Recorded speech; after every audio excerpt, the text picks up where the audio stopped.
እግዚአብሔር እሰራባለሁ ሲል እንደኔ ያለ የለም ካልክ ትቶ ነው የሚሄድ። እሰራባለሁ ሲል ሀምብል መሆን አለበት ልብ። ሲነካ ክብርህን ጥለህ ዝርክርክ ብለህ ወድቀህ በቃም የውስጥ መነካት እኮ ነው። ፊዚካሊ ሪያክሽን እኮ ካለ እግዚአብሔር የሚደሰተው አንተ ላይ ኢየሱስን ካየ ብቻ። ከዛ ውጪ ምንም ጥረህ ምንም ግረህ ቧጣህ አምልኮ ጠብ አይልለትም። እግዚአብሔር ደፋ ቀና የሚል አይደለም የፈለገው፣ በክርስቶስ ኢየሱስ ደም በኩል የታረቀውን ነው የፈለገው። አምልኮ በጣም ቆንጆ አድርገን ድምጻችንን ስለቀለጽ ነው፣ በጣም ኢንስትሩመንት ምናምን ስላደረገን እንዳይመስልህ። ሰማይ ያለው ኦርኬስትራ ስተት አያውቅም። እዚህ ድብልቅልቅ ዝብርቅርቅ እያደረክ የሚቀበል በደሙ ልጁ ደም።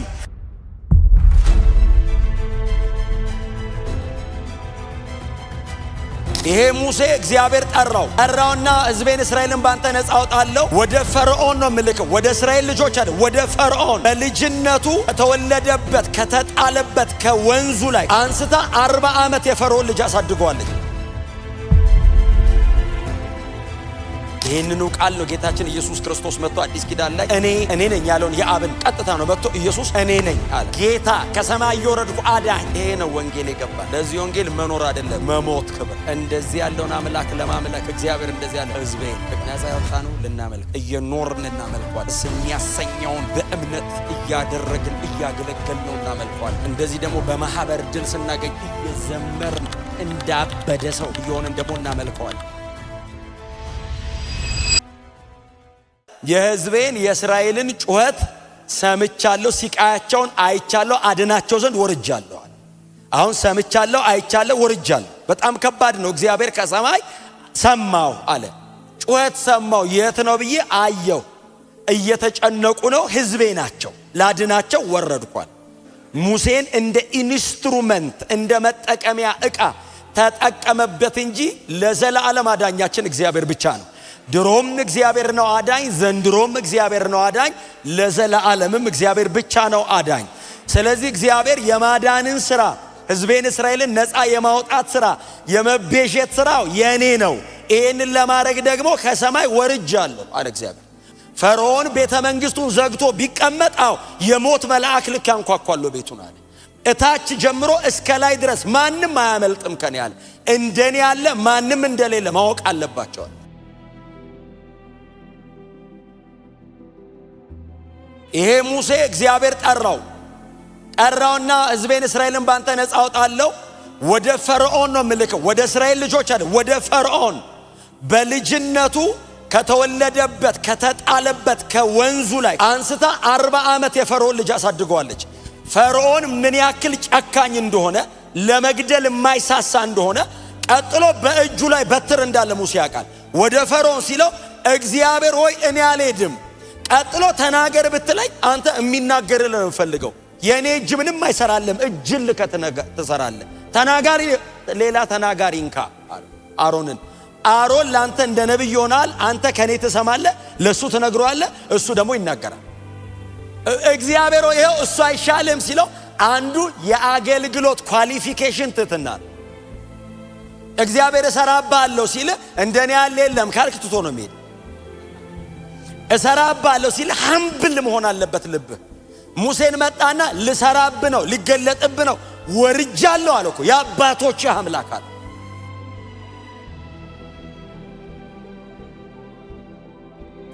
የአብርሃም የይስሐቅ ያዕቆብ ሲባል ሰምተ የለ? አዎ አንተ በፈርዖን ቤት ብታድግም እናትን አጡት እያጠባች ያሳደገች። ፈርዖን ቤት በገዛ እናቱ እጅ ነው ያደገው እና እናቱ ነግራን ያሳደገችው። ባይዘው ካደገ በኋላ ግብፃዊ እንዳልሆነ የገባው እናቱ ነግራው ነው። ቆዳው ተቀይሮ እንዳይመስል እሱም ነጭ ነው፣ ግብፃዊም ነጭ ነው። ሁለቱም ተመሳሳይ ናቸው። የሚያወራው የግብፅ ቋንቋ ነው። የሚያቀው የግብፅ ካልቸር ነው። የሚያቀው የግብፅን አማልክት ነው። እናቱ ግን ስትነግረው ጡት ብቻ አይደለም ያጠባቸው፣ አንተ ግብፃዊ አይደለህም፣ ይኸውልህ ነግሬያለሁ፣ ዕብራዊ ነህ። ነገ የፈርዖን የልጅ ልጅ ብትባል እምቢ በል። ባደክ ጊዜ ይሄንን ህዝብ ነፃ የምታወጣው ሲያድግ ይላል። ነፃ አውጭነት ውስጡ ከታበት ሰውየው የእግዚአብሔር ዲዛይን አልገባውም እንጂ ነፃ ማውጣት ግን እንዳለበት ገብቶታል። በጥፊ ጀመረ።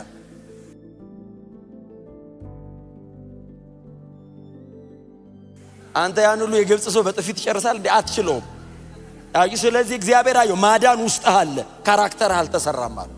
ስለዚህ ካራክተሩን ለመስራት ዩቶር ቤት ከተተው። 40 ዓመት ሙሉ ፍጭት ታረገው። ከዛ ከ40 ዓመቱ በኋላ በ80 ዓመቱ ሙሴ መመረቂያ ቴሲሱን ሲሰራ አፈ ኮልታፋ እንኳን በጥፊ ልማታ ማውራት እኔ ማለት አውጥቶለት እኮ። ከዛ ሙሴ እንደዚህ ያለ እሺ ወደ ዕብራውያኑም ትልከኛል? አዎ ማን ልበላቸው? እሺ ማን ልበል? ዝም ብዬ አብርሃም ይስሐቅ ያዕቆብ አምላክ ልልህ ነው ሲለው ያለና የሚኖር በለኝ። ስሙ ማን ነው ቢሉኝ ያለን እግዚአብሔርን አትሰበስበው። እግዚአብሔር መጣ እንዳለ ሙሴ ዘላለም ነኝ አለው። በምን ትጠራኛለህ አለው። ግንብ ሳፈር ሳይተህ ጣሰው ልትለኝ ነው? የሆነ ነገር ስሰራ አይተህ ገነባ ምናምን የሆነ በየመንገዱ ስም አታወጣልኝም አለው። እኔ ያለና የሚኖር ነኝ፣ ሁሉን እችላለሁ።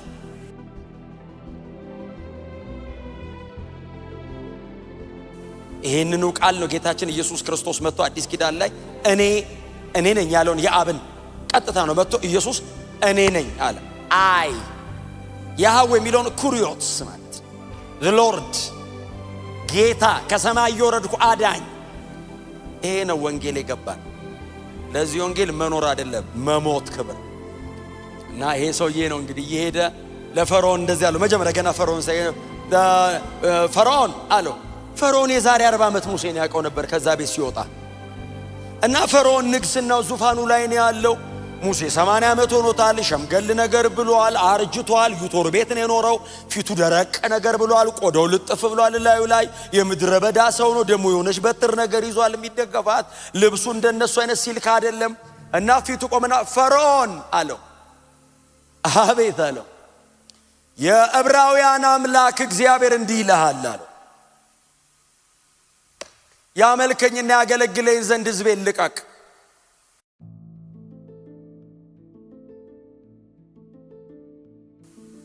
ፈርዖን ሕዝቡን ለቅለት ዘንድ እሱ እግዚአብሔር ማን ምን ማለት እንደሆነ ታውቃለህ? ያንተ እግዚአብሔር ማን ነው አይደለም እያለው ያለው አያም ጋድ እያለው ነው። እኔ ነኝ አምላክ አለው። ፈርዖን የበኩራት አምላክ ነው በግብፅ። እኔ ነኝ አምላክ ከኔ ውጭ አለው ያለው። ለዛ ነው እግዚአብሔር ባይዘው ከኔ ውጭ ማንም እንደሌለ ታውቃለህ አለ። ከኔ ውጭ አለው ሲል ፈርዖን እግዚአብሔር መጣና ከኔ ውጭ የለም አለ። አንተ ኖርማል ነህ አለ። ከዛ እሱ እግዚአብሔር ማን ነው ሲል እንጠዋወቅ አለው። 10 የጨበጠው ፈርዖን ቶሎ ይረሳል። ቶሎ ነው የሚረሳው። እንደ ፈርዖን ሰው እንትን የሚረሳ የለም። ንጉሥ ስለሆነ ስራ ስለሚበዛበት ቶሎ ይረሳል። እሱ እግዚአብሔር ማን ነው ሲል በእባጭ እኔ ነኝ፣ በጨለማ እኔ ነኝ፣ በበረዶ እኔ ነኝ፣ ውሃ ደም እያደረገ እኔ ነኝ። እግዚአብሔር እንደዚህ ያለ በግብፅ አማልክት ላይ እፈርድባቸዋል።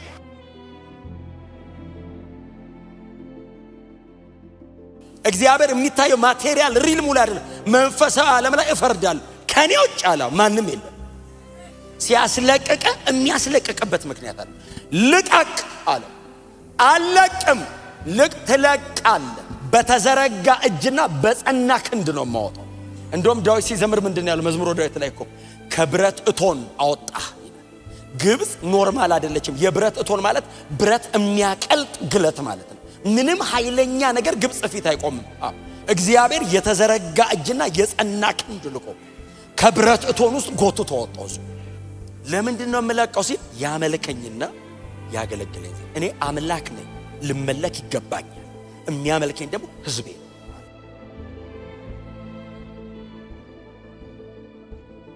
ከኔ ውጪ አምልኮ የሚገባው የለም። የአሕዛብ አማልክት አጋንንቶች ናቸው። ከእግዚአብሔር ውጪ ሆኖ አጋንንቶች ናቸው አለና አይን አላቸው አያዩም፣ ጆሮ አላቸው አፍ አላቸው አይናገሩም፣ እጅ እግር ምናምን አላቸው አይንቀሳቀሱም። ለነዚህ በጣም ጥሩ ማሳየ መጽሐፍ ቅዱስ ውስጥ ማን ነው አምላክ ነኝ ብሎ ምንም ኃይል የሌለው ዳጎን የእግዚአብሔርን የቃል ኪዳን ታቦት ይዞ ሄዶ ዳጎን ቤተ ጣዖት ውስጥ አስቀምጡት ይላል። ሰው ሀገር ምድር ሁሉ እግዚአብሔር ናት ባይዘው ሰው ሀገር ይዞት ሄዶ ዳጎን ቤተ ጣዖት ያው እሱ ማምላክ ነው አንተ ማምላክ ነህ ሰው ቤት ከሚያድር አንተ ጋር ይደር ብለው ወስደው ቁጭ አረጉት። ቆልፈውበት ኖርማል መስሏቸው ሄዱ። እግዚአብሔር ለመስራት ካህን አያስፈልገውም፣ ብቻውን ይሰራል። ጧት ነው ሲመጡ ጣዖት ዳጎን ይላል ወድቆ እጅና እግሩ ተሰብሯል ይላል። ከዛ አምላካቸውን ጠጋግነው ቁጭ አረጉት።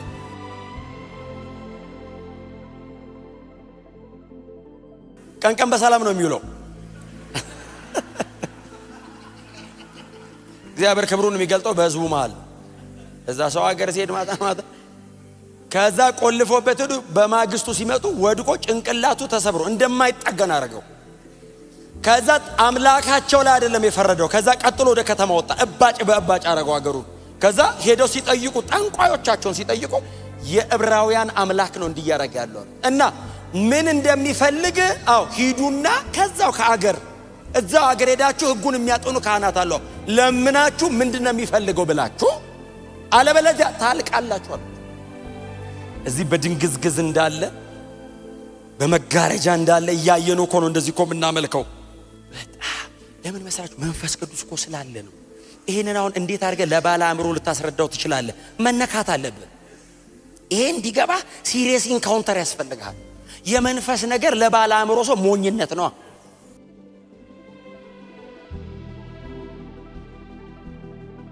በቃ ይነካል። ሲነካ ክብርህን ጥለ ዝርክርክ ብለ ወድቀ አይበቃም። የውስጥ መነካት እኮ ነው። ፊዚካሊ ሪአክሽን እኮ ካለ አሁን ንጉሥ ዳዊት አሁን ክብሩን ጥሎ ዘለለ ምናምን የሚለው አንድ ቦታ ነው የተጠቀሰው። ኦፍ ኮርስ ግን ምንድነው ዳዊትን እንደዛ ያስፈነደቀ ያዘለለው?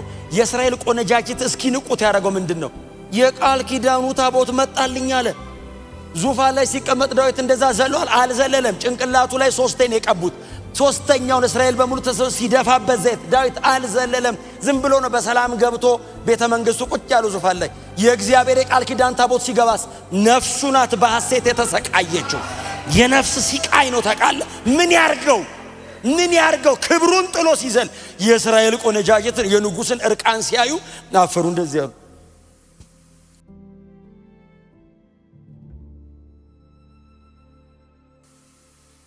ሜልኮል የምትባለው ደግሞ የሳኦል ልጅ ጎልያድን ሲያሸንፍ ነው ይዳረለት።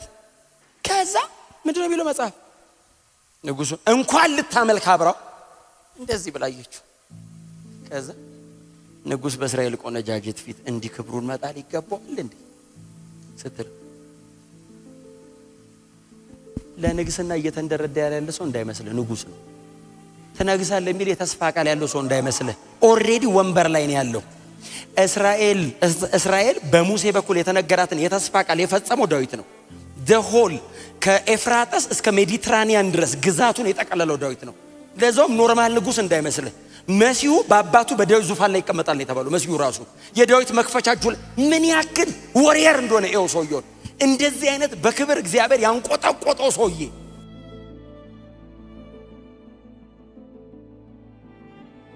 ዙፋኑ እንዲህ ነው ልትለው አትችልም። ሰለሞን የሚሰራበትን የቤተ መቅደስ ዕቃ በሙሉ ወርቅ አልቀረ የሊባኖስ ዝግባ ሰብስቦ ከምሮ ያስቀመጠለት ይሄ ሰውዬ ነው። ሰዋው ከዳዊት ጋር መታረቅ ነው የሚፈልገው ለምኖት። ለምን ባትታረቅስ ምንም ልታመጣ አትችልም። ጠርጎ እዛው ቀይ ባህር ምናምን ይከታል። በጣም ጦረኛ ነው። እጁ ከሰይፉ ጋር እስኪጣበቅ ሆነ እኮ ይላል ሲዋጋ። ማንም አይችለው። ይሄ ሰውዬ ነው ታውቃለህ ክብርን የሚያቅ ሰው። ለሜልኮል ምንድነው ያላት? ይሄንን ንግስናና ዙፋን የሰጠኝ አባትሽ ሰው አይደለም። እንዴት ዝም ብለ ኢየሱስ ለምን ትላ? ምንም በል ቸርች አይደል እንዴ ያለሁት እኔ ፊዚክስ ላውራ፣ ኒውክሌር ሳይንስ ላውራ፣ ፊዚዮሎጂ ምን ላውራ? ተቀለለ ቸርች እኮ ነው። ኢየሱስ በደሙ ያስገባኝ ቤት እኮ ነው። እና እዚህ ሌላ ነገር የቤቱ ባለቤት አለ። ሌላ ነገር አናወራም።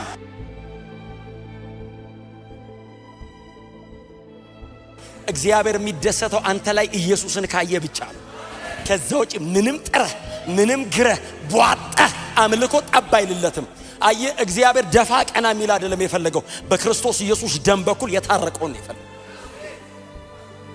አይቻልም። አምልኮ በጣም ቆንጆ አድርገን ድምጻችንን ስለቀለጽ ነው በጣም ኢንስትሩመንት ምናምን ስላደረገን እንዳይመስል። ሰማይ ያለው ኦርኬስትራ ስተት አያውቅም።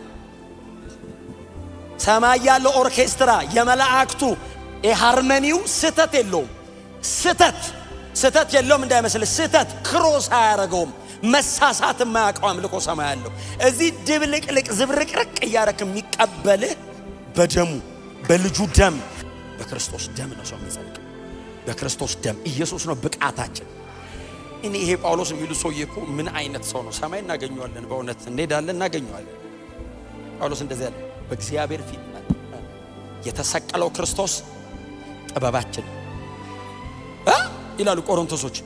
እኛ ጠቢባን ሲሉ የሰውን ጥበብ እግዚአብሔር ሞኝነት፣ ጠቢብ ሰብስቦ ሞኙላ አለ።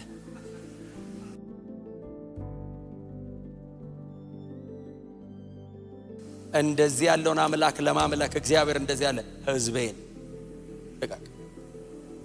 ነፃ ያወጣነው ልናመልክ እየኖርን እናመልከዋለን። ደስ የሚያሰኘውን በእምነት እያደረግን እያገለገልነው እናመልከዋለን። እንደዚህ ደግሞ በማህበር ድል ስናገኝ እየዘመርን እንዳበደ ሰው እየሆንን ደግሞ እናመልከዋለን።